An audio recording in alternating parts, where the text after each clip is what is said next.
안녕하세요. 미래를 설계하라 경제잡학사정 고혜림입니다.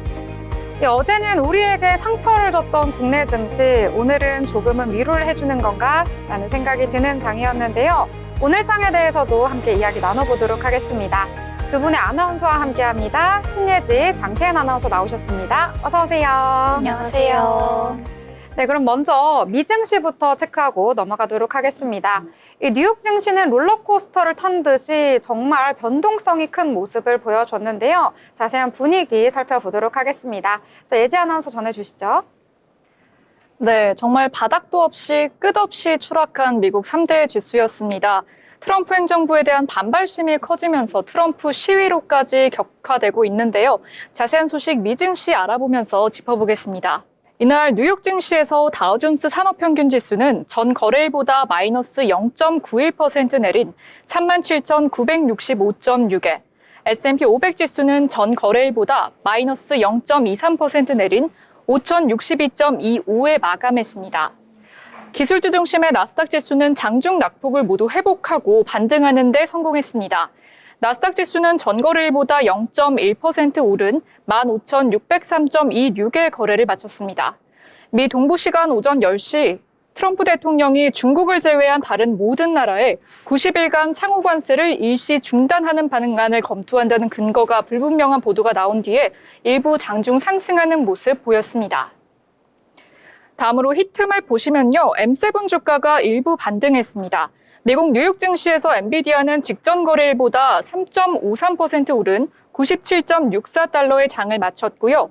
메타와 아마존도 2%대 상승 마감했습니다. 마이크로소프트와 애플, 테슬라 주가는 모두 하락 마감했습니다. 네, 첫 번째 글로벌 이슈입니다. 트럼프가 중국 맞불 관세 재보복, 중국 상호 관세 34%에서 50%로 상향이라는 헤드라인인데요. 트럼프 대통령은 이날 자신이 만든 SNS에 중국이 무역 남용을 넘어선 34%의 대미 관세를 철회하지 않으면 미국은 4월 9일부터 중국에 50%의 추가 관세를 부과하겠다고 선언했습니다. 다음은 장중 미증시를 떠들썩하게 했던 뉴스 소식입니다. 케빈 해싯 백악관 국가경제위원회 위원장이 이날 트럼프 대통령이 중국을 제외한 모든 나라에 관세를 90일간 일시 중단하겠다라는 방안을 검토하겠다고 알려지면서 장중 주가가 출렁였는데요. 이에 백악관이 가짜뉴스라고 확인을 했습니다. 기본 관세 10%는 지난 5일부터 시행되고 있으며 한국을 비롯해 미국이 이른바 최악 침해국으로 분류한 국가에 대한 개별 상호관세 조치는 오는 9일부터 시행됩니다. 트럼프 관세 애플엔 완전한 재앙, 사흘 새 시총 1,000조 증발됐다는 헤드라인입니다. 한 애널리스트는 애플 공급망의 10%만 아시아에서 미국으로 옮기는데도 무려 3년의 시간과 300억 달러가 소요될 것이라 분석했는데요. 옮긴다고 해도 미국에서 아이폰을 생산한다면 현재의 1,000달러대 아이폰은 존재할 수 없게 될 것이라고 밝혔습니다. 자세한 M7 기업 소식들 한번 살펴보겠습니다. 오늘은 많은 M7 기업들을 한번 가져와 봤는데요. 먼저 테슬라입니다. 테슬라에게 굉장히 우호적인 증권사가 있죠. 바로 댄 아이브스인데요. 그가 테슬라의 목표 주가를 43%나 하향 조정했다는 소식에 떠들썩했습니다. 여전히 투자 등급은 매수를 유지했지만 테슬라가 주요 시장에서는 중국에서 불매타기 시될 가능성을 언급했습니다. 버핏 회장은 14년 동안 BYD 주식을 들고 있다가 한국 돈 약 4조 5,044억 원에 달하는 금액을 판 것으로 예상됩니다. 트럼프의 관세 여파에 테슬라의 차량당 생산 단가가 600만 원 오를 것이란 전망이 나왔습니다. 마지막으로 트럼프가 펭귄만 사는 남극의 허드 맥도널드 제도에 관세를 부과했죠. 그래서 탄생한 이 펭귄 밈이 테슬라와도 엮여서 테슬라 차를 불태우는 펭귄 밈 등으로 번지는 등 테슬라의 오너 리스크가 심화되는 모습 보였습니다. 다음으로 마이크로소프트 소식인데요. 게임 산업 관련해서 AI 모델을 출시했다고 합니다. 이름은 WHAMM이라고 하고요. 다음으로 창사 50주년을 맞은 마이크로소프트는 자사 AI 생태계의 유통이나 여행 등의 업체를 편입시킨다는 포부를 드러냈습니다. 또한 클라우드 PC를 출시했는데 약 50만 원의 가격에 USB 단자 같은 것을 연결하면 원래 쓰던 윈도우 환경을 그대로 사용할 수 있는 클라우드형 PC를 출시했다고 합니다. 이렇게 AI에 공격적으로 투자를 해오고 있음에도 불구하고 블룸버그에 따르면 마이크로소프트가 미국과 인도네시아, 영국, 호주 등지에서 데이터 센터 설립 협상을 중단하거나 연기한다고 밝혔다고 보도했는데요. AI 거품에 대한 경계심이 퍼지면서 이에 따른 대응을 한 것으로 보입니다. 다음은 아마존 소식입니다. 아마존이 중국 쇼폼 영상 소셜미디어인 틱톡에 인수 의사를 밝힌 제안서를 제출했다는 보도입니다. 사실상 틱톡의 소유주인 중국 정부가 틱톡 미국 사업부 매각을 허용할지 여부도 불확실해서 틱톡을 둘러싼 미 정부 간, 중국 정부 간의 정치적 줄다리기가 예상됩니다. 아마존이 9일 첫 인터넷 위성을 실전 배치합니다. 이에 스페이스X와 본격 경쟁 구도에 나설 전망입니다.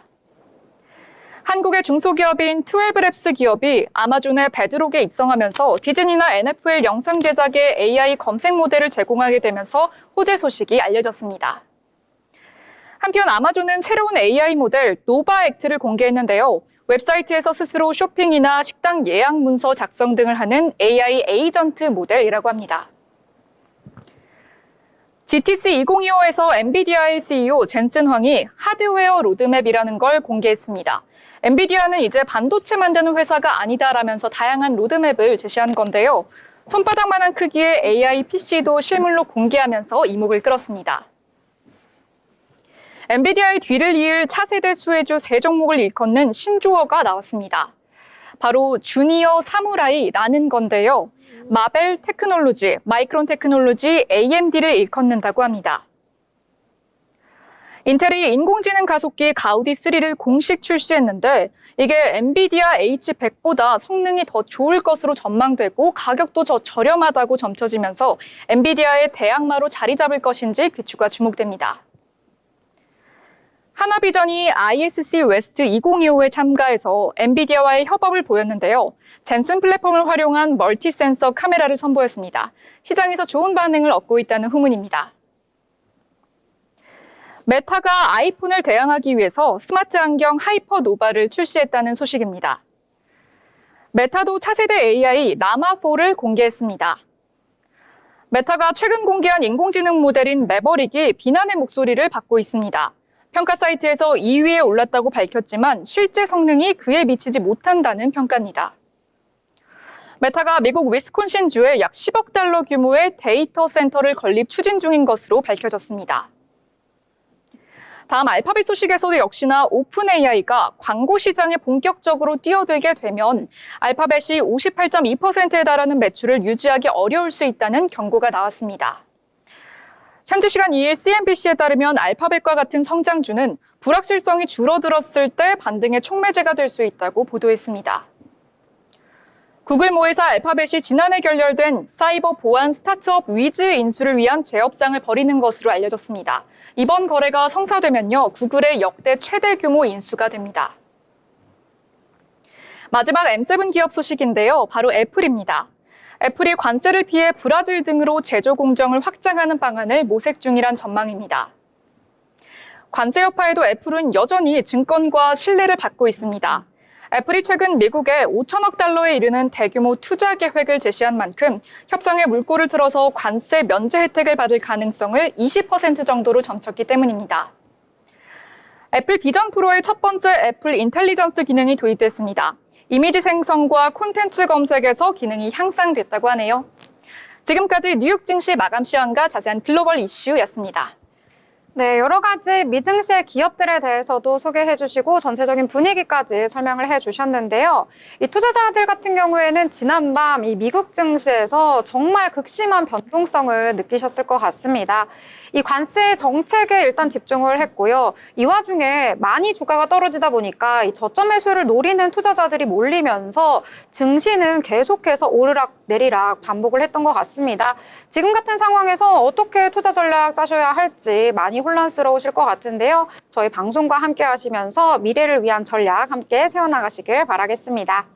자, 그러면 저희 이번에 기업에 대해서 알아볼 시간인데요. 자, 세연 아나운서, 오늘은 어떤 기업 준비하셨나요? 네, 오늘 제가 가져온 일라이 릴리를 소개해드리려고 합니다. 우선 관세 리스크가 적은 종목인 헬스케어 섹터에 속해 있어서 가져와 봤는데요. 네, 요즘 건강, 특히 체중 관리에 관심 있는 분들 많으시죠? 오늘 소개해드릴 기업은 바로 이 분야에서 최근 가장 뜨거운 주목을 받고 있는 제약회사입니다. 일라이 릴리는 1876년 미국 인디애나주 인디애나폴리스에서 설립된 유서 깊은 제약회사입니다. 창업자인 일라이 릴리 대령은 고품질의 약품을 안정적으로 제공하고자 회사를 세웠는데요. 현재는 글로벌 제약업계를 선도하는 기업으로 성장했습니다. 대표적인 당뇨병 치료제 인슐린 제품군, 항우울제 프로작 등 다양한 혁신적 의약품을 통해 수십 년간 꾸준히 기술력을 쌓아왔습니다. 최근 일라이 릴리가 다시 한번 시장에 주목을 받게 된 계기는 바로 비만 치료제 제파운드 덕분입니다. 제파운드는 2023년 미국 FDA로부터 비만 치료제 승인을 받은 GLP-1 계열 주사제로 체중 감량 효과가 경쟁사 제품보다 월등하다는 임상 결과가 발표되면서 시장에서 폭발적인 반응을 얻고 있습니다. 특히 기존 시장을 선점하고 있던 노보노디스크의 위고비를 뛰어넘는 체중 감량 효과를 보여준 이후에 빠르게 점유율을 확대하고 있는 모습인데요. 실제로 미국 내 처방 건수도 위고비를 넘었다는 소식이 전해졌습니다. 최근 글로벌 증시에서는 각국의 고율 관세 정책 발표로 많은 기업들이 영향을 받고 있습니다.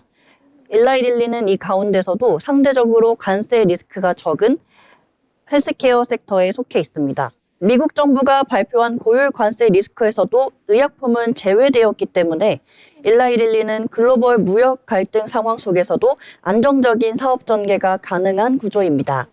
그래서 시장에서는 일라이 릴리를 방어주로도 분류하고 있습니다. 제파운드의 흥행에 힘입어 일라이 릴리의 실적도 눈에 띄게 좋아지고 있습니다. 2024년 연간 매출은 약 450억 달러, 영업이익은 129억 달러로 전년 대비 각각 32%, 100% 가까이 급등했는데요. 2025년 가이던스는 최대 610억 달러까지 제시되면서 또 한 번의 고성장을 예고하고 있습니다. 주가도 꾸준히 상승세를 보이고 있는데요. 최근 주가는 약 700달러 수준이지만 최근 월가에서는 12개월 목표 주가로 1000달러 이상을 상향 조정하면서 일라이 릴리의 성장 가능성을 높게 평가하고 있습니다. 일부 증권사는 최대 110달러까지도 바라보고 있는 상황입니다. 제파운드는 최근 수면 무호흡증 치료용으로도 FDA 승인을 받으면서 적응증 확대가 기대되고 있고요. 일라이 릴리는 파이프라인 전반에서도 지속적인 연구 개발을 이어가며 신약 개발을 선도하고 있습니다. 무역 리스크 회피, 제품력, 실적 개선, 여기에 강한 성장 스토리까지 갖춘 일라이 릴리는 투자자들이 왜 이 기업에 주목하고 있는지 충분히 느껴집니다. 오늘의 기업 브리핑 여기까지입니다. 다음에도 흥미로운 기업 이야기로 찾아뵙겠습니다. 네, 제약바이오 그 안에서도 비만 치료제로 굉장히 유명한 일라이 릴리 소개해 주셨는데요. 세훈 아나운서, 일라이 릴리 왜 굳이 고르셨는지 이유가 따로 있을까요? 제가 앞서 말씀드렸다시피 이제 관세 리스크에서 최대한 영향을 받지 않는 헬스케어 종목이기 때문에 가져와 왔습니다. 네, 헬스케어 종목 잘 골라오셨습니다. 다음에도 어떤 종목 골라오실지 기대를 해보도록 하겠습니다. 자, 그러면 이번에는요, 신문에서 경제 뉴스에 대해서 알아볼 시간인데요. 자, 예지 아나운서 어떤 내용 준비하셨을까요? 네, 한 주간 중요했던 경제 소식들을 신문으로 만나보는 신문 브리핑 시간입니다. 우선 관세 공포의 급락세 이어지나 CPI 발표 어닝 시즌이라는 기사 가져왔는데요. 이번 주에 미국 기업들의 올 1분기 실적 발표가 시작이 되죠. 오는 9일 개장 전에 델타항공이 실적을 공개하는 데 이어서 개장 전에는 JP모건과 웰스파고, 모건 스탠리 등의 금융회사들의 실적 발표가 이어지면서 본격적인 어닝 시즌이 개막이 됩니다. 더불어 9일에는 지난 3월 FOMC 의사록이 공개되는데요.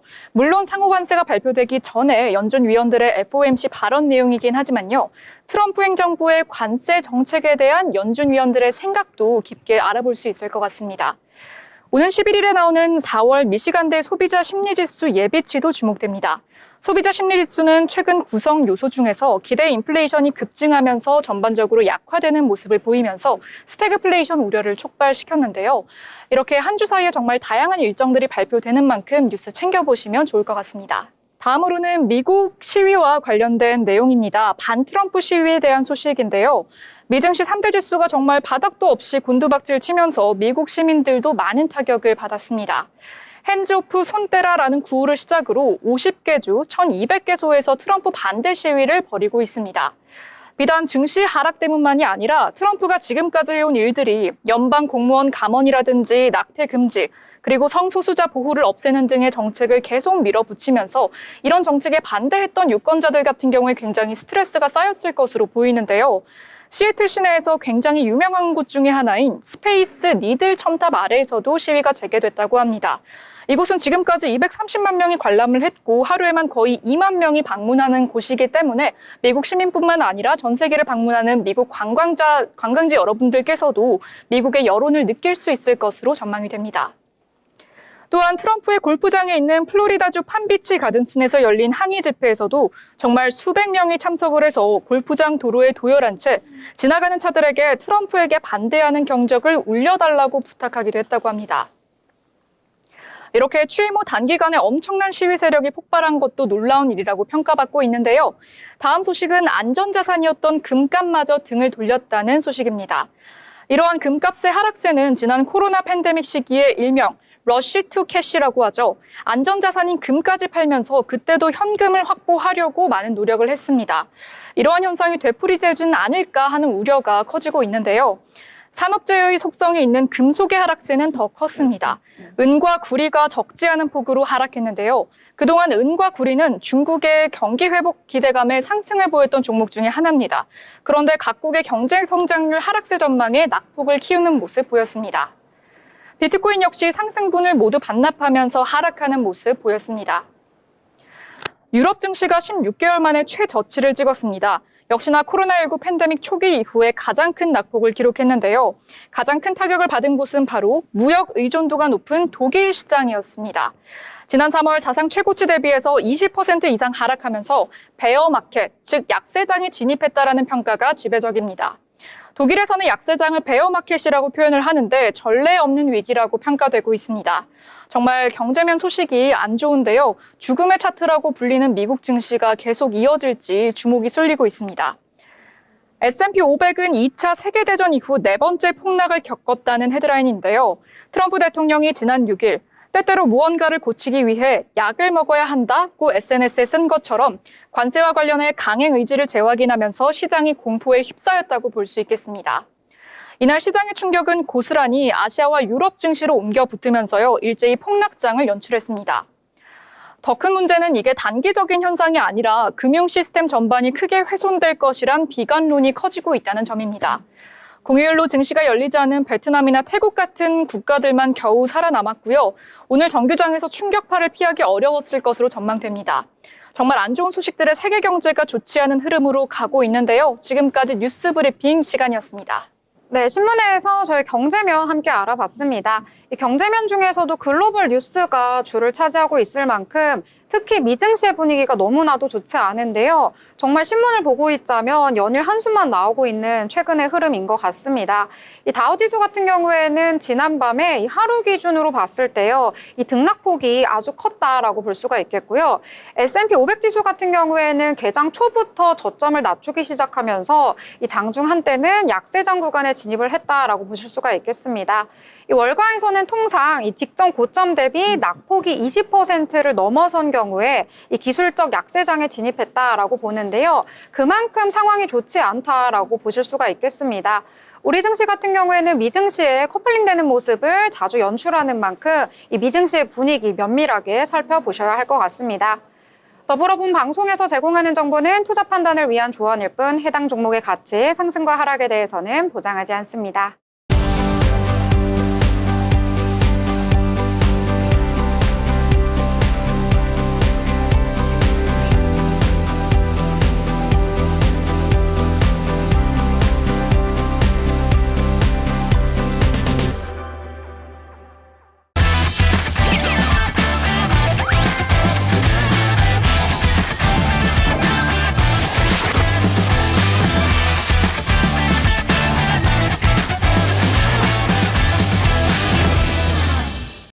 네, 이번 시간은 돈을 잘 벌고 싶은 고수가 되고 싶은 아나운서들이 모여서 경제 이야기, 주식 이야기 함께 나눠보도록 하겠습니다. 자, 먼저 국내장 분위기부터 체크를 하고 넘어가려고 하는데요. 어제 워낙 폭망했다라는 말이 나올 만큼 분위기가 좋지 않았었는데 오늘 같은 경우에는 조금은 회복이 된 것 같습니다. 국내장 같은 경우에 오랜만에 빨간불을 본 것 같은데요. 하지만 환율의 분위기는 굉장히 좋지 않았습니다. 이 원달러 환율은 주간 종가 기준으로 1,473점 이전에 거래를 마쳤는데요. 이 금융위기 이후 최고를 기록했다라고 보실 수가 있겠습니다. 자, 그러면 자세한 지수 상황 함께 살펴보도록 하겠습니다.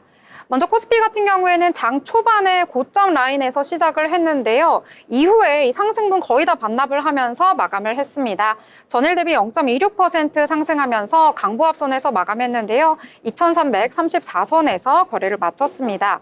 이 오늘 같은 경우에는 수급 측면에서 보셨을 때 이 지수는 빨간불이긴 하지만 외국인의 자금 이탈은 계속해서 나타났습니다. 이 코스피 시장에서 외국인이 8거래를 연속해서 지금 매도를 하는 모습 나타나고 있고요. 코스닥의 분위기도 비슷합니다. 코스닥 같은 경우에 지수 자체를 확인해 보시면 이 코스피보다는 상승률이 크긴 했는데요. 전일 대비 1.1% 상승하면서 658선에서 거래를 마쳤습니다. 이 코스닥 같은 경우에도 고점 대비해서는 어느 정도 상승분을 반납하는 모습 나타났는데요. 역시 이 코스닥에서도 외국인의 자금 이탈 연일 나타나고 있습니다. 오늘까지 해서 9거래를 연속해서 매도하는 흐름 나타나고 있다라고 보실 수가 있겠고요.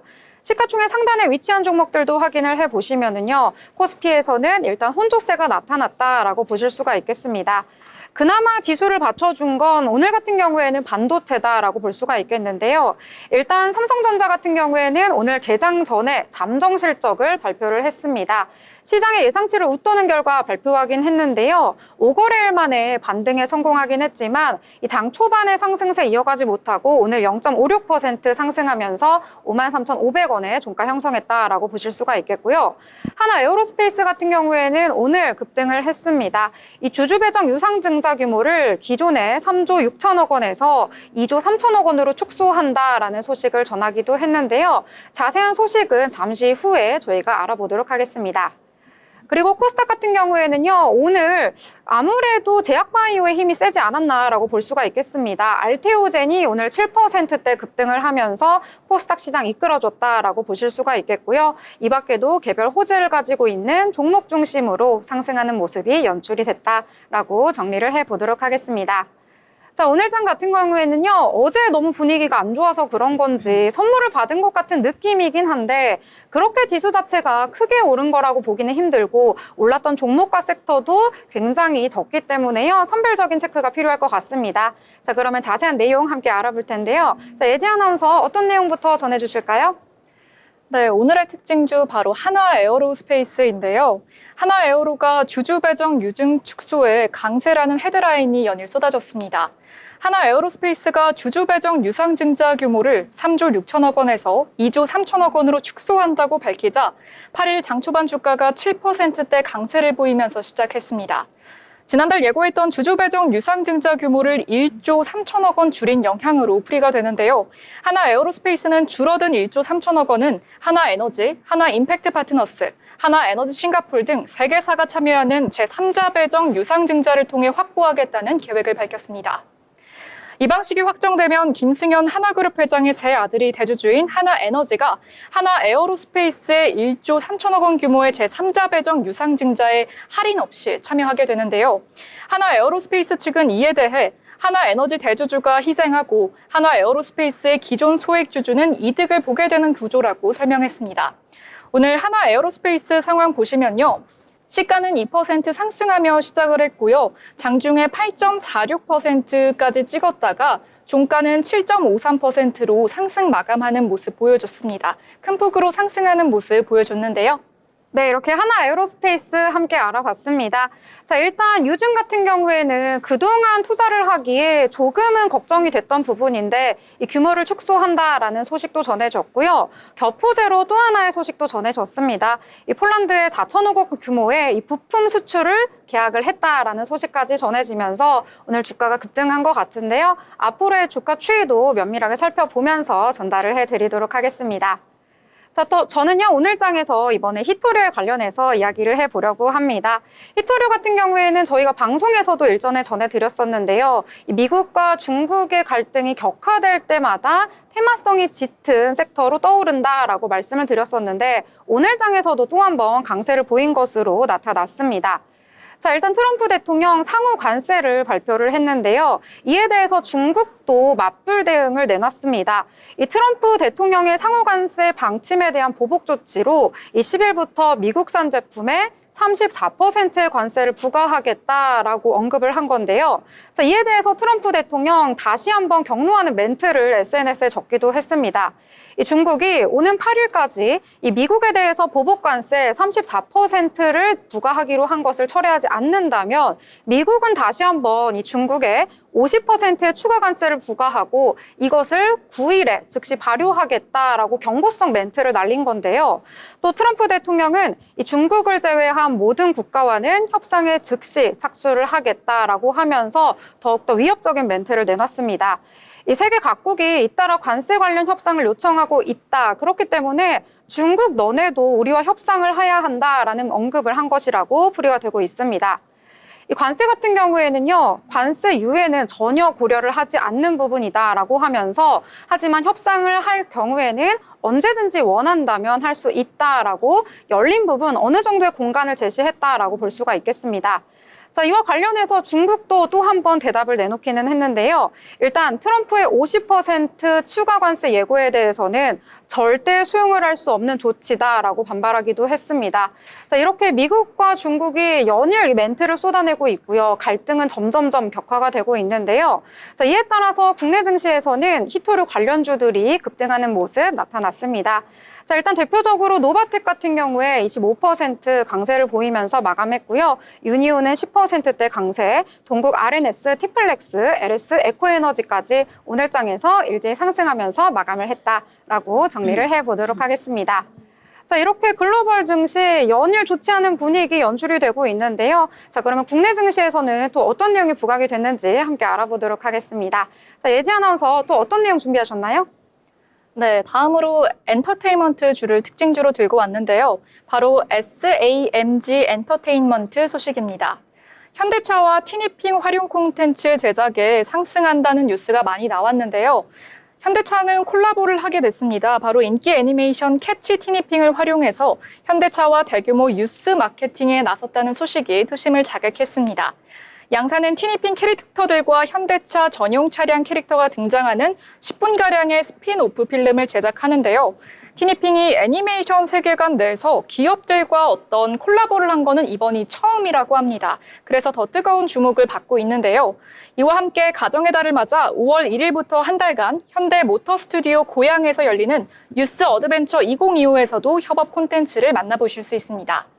SAMG 엔터테인먼트는 이번 협업을 시작으로요. 현대자동차와의 중장기적인 협업을 통해 다양한 형태의 콘텐츠 개발 파트너십을 이어갈 계획이라고 밝혔습니다.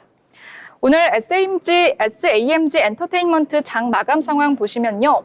시가는 29,100원으로 시작해서 장중에 8.93%까지 치솟았다가요. 종가는 29,400원으로 2.98% 소폭 상승으로 마무리하는 모습 보였습니다. 네, 이렇게 티니핑과의 협업을 통해서 주가에도 영향을 미칠 만큼 티니핑 정말로 인기가 많다 이런 생각이 좀 드는데요. 혹시 두 분 아나운서분들은 이 캐릭터 중에 좀 좋아하는 캐릭터 따로 있으실까요? 이 티니핑 안에서도 괜찮고요. 저는 그 핑크같이 생긴 티니핑을 좋아합니다. 핑크같이 생긴 핑크 색깔이요? 네, 핑크색 티니핑을 가장 좋아합니다. 혹시 세은 아나운서는요? 저는 티니핑을 잘 몰라서 죄송합니다. 아, 정말로 굉장히 좋아하실 것 같은데. 그래서 제가 어울리는 걸 하나씩 찾아봤는데요. 일단 세은 아나운서는 공주핑. 아, 공주핑. 공주핑 잘 어울려서 나중에 어울리는 한번 것 같아요. 찾아보시면 좋을 것 같고요. 그다음에 예지 아나운서는 토닥핑. 뭔가 따뜻한 느낌이 들어서 이렇게 한번 정해봤습니다. 한번 나중에 찾아보시면 재밌을 것 같다 이런 생각이 드는 뉴스였습니다. 자, 저는 이번에 또 다른 내용 함께 이야기해보려고 하는데요. 조선주에 대해서 짧게 이야기를 해보려고 합니다. 자, 오늘장 같은 경우에는 조선주도 강세를 보였고요. 방산 같은 경우에도 굉장한 강세를 보였는데요. 일단 조선주 같은 경우에는 상호 관세에서 어느 정도 피할 수 있다라는 의견도 있었고 여기에 개별 호재까지 더해지면서 오늘장에서 강세를 보였습니다. 자, 일단 HD 현대가요, 미국의 최대 방산 조선사 헌팅턴 잉걸스와 함께 조선과 관련된 사업에 대해서 MOU를 체결했다라는 소식이 전해지면서 주가에 급등하는 영향을 미친 것으로 풀이가 되고 있는데요. 자, 일단 양사 같은 경우에는요, 각자가 보유한 이 함정 건조 분야의 전문성과 역량을 결합해서요, 선박 건조의 생산 효율성을 극대화하겠다라는 내용으로 MOU를 체결했다라고 전해졌습니다. 이 건조 비용과 납기를 개선하기 위한 노하우와 역량도 공유하기로 했다라고 전해졌는데요. 아무래도 국내 조선사 같은 경우에는요, 뛰어난 기술을 보유하고 있기 때문에 이 해외의 유명한 기업들과 함께 협력을 맺은 것으로 전해지고 있습니다. 또한 디지털 조선소 구축을 비롯해서요, AI를 도입해서 여러 가지 공급망에도 참여를 하겠다라고 전해졌는데요. 오늘장 같은 경우에는 HD가 붙은 종목들 일제히 급등을 했다라고 보실 수가 있겠습니다.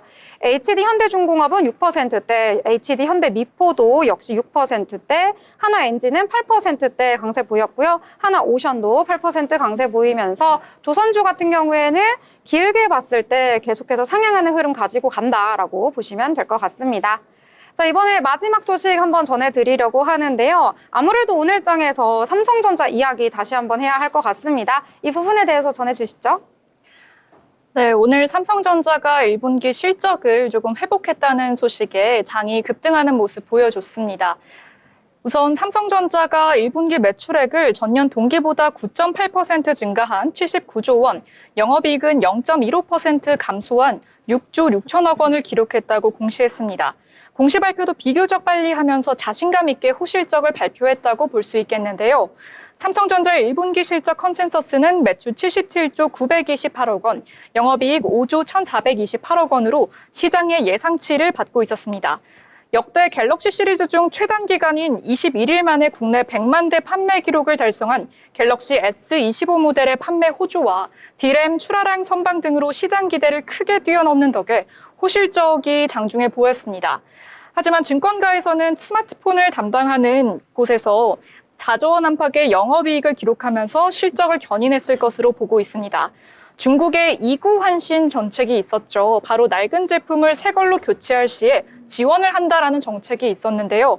이에 중국 스마트폰 수요가 전년 동기 대비 15% 증가하는 등 메모리 수요가 예상보다 견조한 덕분에 메모리 재고는 크게 개선된 모습 보여줬습니다. 오늘 삼성전자 보시면요. 시가 5만 5천 원으로 시작해서 장중 이러한 호실적에 3.71%까지 상승했다가요. 종가는 상승하지 않은 5만 3,900원으로 마무리되는 모습 보여줬습니다. 네, 삼성전자 같은 경우에는 반도체주 전반이 강세 보였기 때문에 오늘장에서 소폭 상승하면서 마감했다라고 정리를 해보도록 하겠습니다. 자, 그러면 이번에 인물에 대해서 알아볼 시간인데요. 오늘 또 어떤 인물 준비하셨을까요? 네, 제가 이전에 기업사전 코너에서 버크셔 해서웨이 소개해드렸었는데요. 오늘은 그 기업의 수장, 오마의 현인이라 불리는 워렌 버핏에 대해서 자세히 알아보는 시간 가져보겠습니다.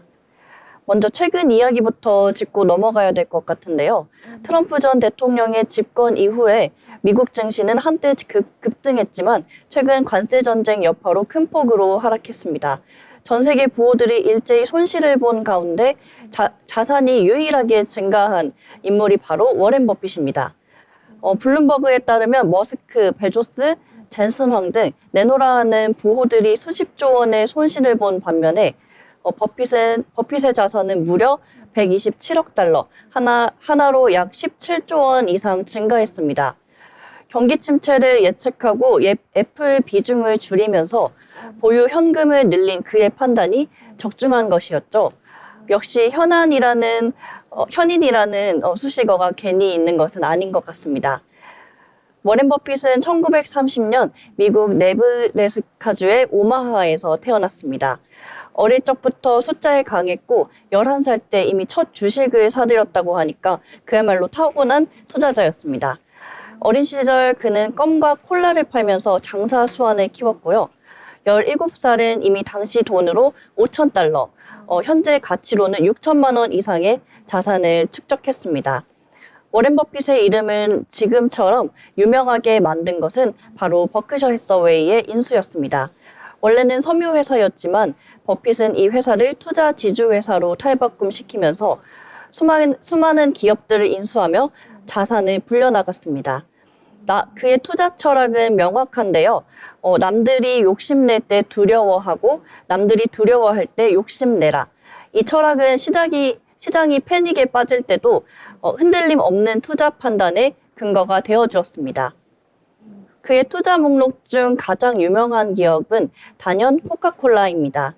1988년부터 지금까지 30년 넘게 지분을 보유 중인데요.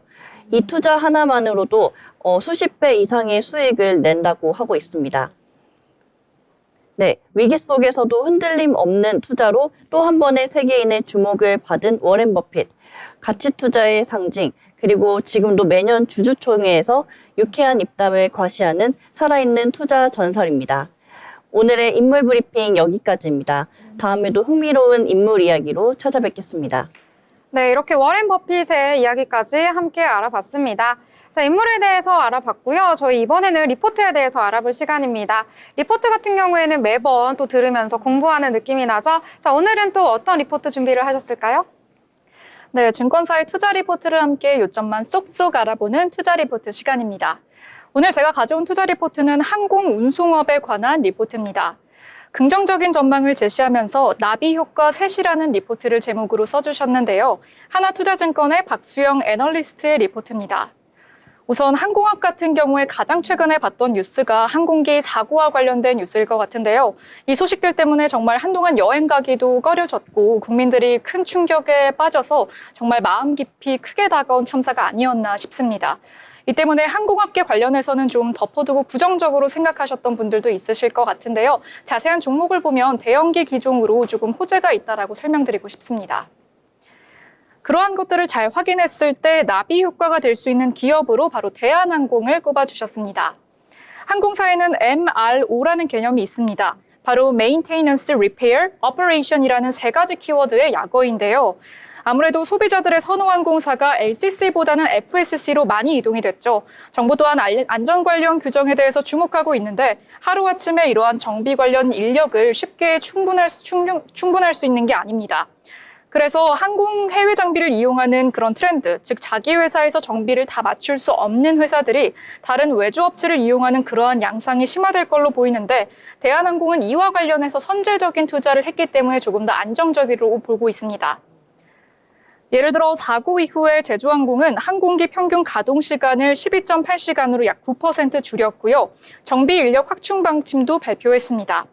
항공기 정비라는 게 굉장히 다양한 스텝이 있고 까다로운데 이게 5년 주기로 하는 중정비라는 것도 계획 정비에 포함이 됩니다.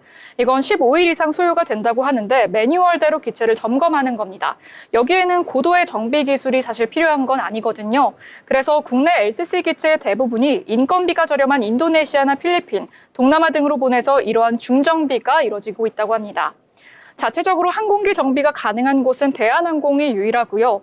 옆에 사진을 보시면 대한항공이 영종도에다 뭐를 세우는데 이게 바로 정비시설을 확충한 겁니다. 2027년 가동이 목표가 되어 있고 대한항공은 이미 델타항공과 남방항공 등 해외 항공사의 엔진 정비를 일부 수행 중이기도 합니다. 다음으로 바로 트럼프 학습 효과라는 포인트를 나비 효과로 짚어주셨는데요. 그리고 과거에 얻어맞았던 것과 달리 공급 조절이라든지 포트폴리오 변화 등을 통해서 대응력이나 어느 정도 예측할 수 있는 면을 확보해둔 상태라고 보실 수 있겠습니다. 우리나라에서도 알리 테무 만수르라는 유행어가 생길 정도로 이런 이커머스가 계속 떴었는데요. 화물로만 배로만 실어 나르는 게 아니기 때문에 항공업도 호재를 받았습니다. 다음 장에서 그래프를 함께 보시면 항공화물의 운임 추이가 지금 연도별로 제시가 되어 있는데요. 15년도부터 시작해서 19년도까지 코로나를 포함하고 있는 시기에는 대한항공의 화물 운임이 조금 하락하는 모습을 보였다가요. 2020년도 중반에 한번 피크를 찍었고요. 다시 2022년도경에 상승하는 모습, 그리고 2024년도 들어서 점진적인 상승세를 보여주고 있는 모습 보고 있습니다. 그래서 2분기도 유사한 전략의 대응이 기대가 되고 있습니다. 다음 포인트로 합병, 당장은 부정적으로 와닿지만 이라는 제목인데요. 대한항공과 아시아나가 합병을 했죠. 지분율 63.9%로 대한항공은 아시아나항공의 대주주가 되면서 연결 자회사로 편입을 했습니다. 그리고 마일리지 통합을 해야 되는데 이걸 6월 내로 결론 지어야 된다고 합니다. 왜 6월일까요? 바로 공정위 덕분입니다. 공정위가 합병 기일로부터 6개월 내로 마일리지 통합 관련 방안을 공식적으로 발표해라라고 요구하고 있기 때문입니다. 그래서 양사 마일리지 가치가 다소 다른데 이러한 비용은 어떻게 처리해야 될지가 바로 단기 악재일 것 같습니다. 장기적으로 봤을 때는 여전히 호재가 있을 것이다라고 분석해 주셨습니다. 다음 장에서 표를 좀 보시면 대한항공의 아시아나 인수 구조도가 나와 있죠. 여기를 보면 아시아나가 합병이 되면서 부채 비율이 상당히 개선된 점을 보실 수 있습니다. 가장 이슈인 문제가 바로 마일리지일 것 같은데요. 통상 아시아나항공의 마일리지가 1마일당 11원으로 평가되고 대한항공의 마일리지는 1마일당 15원으로 평가되죠. 그래서 이러한 마일리지 정리가 가장 큰 악재를 해결하는 방안이라 볼 수 있겠습니다. 따라서 정리를 해보자면 대한항공이 MRO 관련해서 선제적 투자를 좀 많이 하고 있고 화물 시장도 유동적으로 대응하고 있는 모습, 또 합병으로 인해서 긍정적인 효과를 볼 것으로 예상하기 때문에요. 대한항공을 업종 내 최선호주로 제시했습니다. 다음 슬라이드 보시면 대한항공과 진에어에 대한 기업 분석인데요. 대한항공은 바이, 매수 의견 유지해 주셨고요. 다 감안해도 너무 싼 주가라고 평가했습니다. 그리고 진에어 역시 바이, 매수 의견 유지했고요. 통합 LCC 모멘텀이 여전히 유효하다고 평가해 주셨습니다. 대한항공 같은 경우에는 목표 주가 하향해서 3만 원, 그리고 진에어 같은 경우 목표 주가 하향해서 2,000원, 12,000원 제시해 주셨습니다. 지금 당장은 보이지가 않지만 모두 지표들이 좋아질 것이라 예상했는데요. 특히나 항공산업은 규모 경제의 꽃이라고 합니다. 진에어 같은 경우에 밸류에이션이 여전히 저평가돼 있다고 평가했는데요. 그 이유는 가장 몸집이 큰 LCC가 될 거란 기대감 때문입니다. 대한항공 같은 경우에 매출액의 규모가 더 큰 회사를 중심으로 통합한다라는 방침이 있죠. 그래서 아시아나항공이 보유한 에어서울 그리고 에어부산을 진에어를 거점으로 통합할 전망이 제시가 되고 있기 때문에 가장 큰 LCC가 될 것이라는 전망이 지배적입니다. 지금까지 항공운송업, 나비효과셋, 하나투자증권의 박수영 애널리스트의 리포트를 함께 살펴봤습니다. 여러 사고로 정말 가슴 아픈 뉴스들이 이어지고 국민들의 불안감도 컸던 항공업계지만요. 국내의 경기가 워낙 안 좋고 또 항공업계는 수년간 코로나로 인력 감축이나 고용 계획이 없었던 만큼 위기를 딛고 조금 더 나아진 전망을 기대해 봅니다.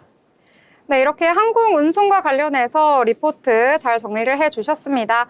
이 해외여행에 대한 수요 계속해서 회복이 되고 있다라는 이야기 계속 나오고 있고요. 그런데 주가를 살펴보자면 최근 한 달간의 주가, 이 기업별로 살펴보자면 하락하는 모습 연일 나타났었는데요. 일단 대한항공 같은 경우에는 2월 말부터 4월 초까지 13.73% 하락하는 모습 나타나줬고요. 진에어는 12%대 하락하는 모습, 티웨이항공 같은 경우에는 무려 23%나 하락하는 모습 나타났습니다.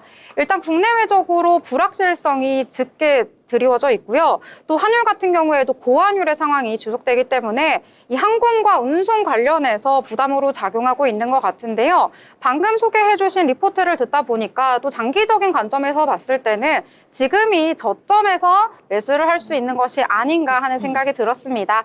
자, 오늘의 리포트도 잘 정리해 주셨는데요. 앞으로도 새로운 업종과 관련해서 리포트 정리해서 전해드리도록 하겠습니다.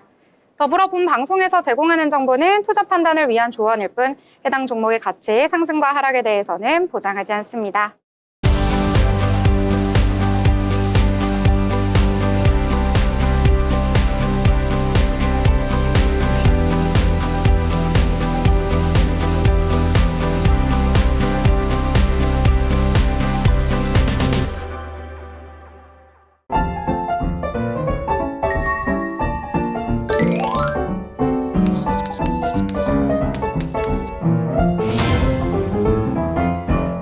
네, 오늘 장에 대해서 다양한 이야기 나눠봤습니다. 이 미증시 분위기는 좋지 않지만 국내 증시 같은 경우에는 그나마 좀 우리의 마음을 위로한 하루가 아니었을까 싶은데요.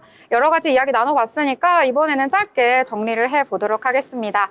자, 세연 아나운서 항상 이 정리하는 걸 너무나 기다리신다던데 네. 오늘은 어떻게 좀 요약을 하셨나요? 네, 어제까지만 해도 정말 한국과 미국 증시 너무 차가웠죠. 네, 특히 미장하시는 분들 많이 힘드셨을 것 같습니다. 오늘 그나마 점차 회복하는 모습 보여주고 있는데요. 네, 이런 상황일수록 포트폴리오 잘 구축하시길 바랍니다. 네, 이럴 때일수록 어떤 종목을 담고 어떤 종목 빼야 하는지 너무나도 걱정이 많으실 것 같습니다. 저희와 함께 방송 보시면서 이런 포트 전략도 함께 생각해 보시면 좋을 것 같습니다. 자, 그럼 예지 아나운서 오늘 정말 다양한 이야기 해주셨는데요. 어떻게 좀 정리를 해볼까요? 네, 제가 정리하는 거에는 늘 좀 약한 것 같은데 오늘은 흙 속의 진주를 찾자라고 표현하고 싶습니다. 오늘 새벽까지만 해도 계속 빨간불을 켰던 미시장이 다시 일어나 보니까 초록불을 켠 종목도 있더라고요. 그래서 상승 모멘텀이 있는 종목을 다시 한번 좀 찾아보자라고 추천드리고 싶습니다. 네, 흙 속의 진주를 찾자. 그래서 오늘 진주가 되시려고 오늘 흰색 옷 입고 오신 건가요? 맞습니다. 내가 진주다 이런 느낌으로 오늘 이야기해 주셨는데요. 자, 오늘 증시 오르긴 했는데요. 뭔가 이렇게 시원하게 올랐다라는 느낌은 들지가 않는 것 같습니다. 이 내릴 땐 와장창, 오를 땐 찔끔이라고 인용을 해보도록 하겠습니다. 자, 우리 증시 언제쯤 다시 해가 뜰지 알 수가 없는 상황인데요. 이 미증시나 글로벌 증시가 안정화가 되어야 국내 증시도 안심하고 반등할 수 있지 않을까 생각을 해보면서 오늘 방송 마무리 짓도록 하겠습니다. 저희는 내일 다시 알찬 소식 가지고 찾아뵙도록 하겠습니다. 시청해주신 여러분 고맙습니다.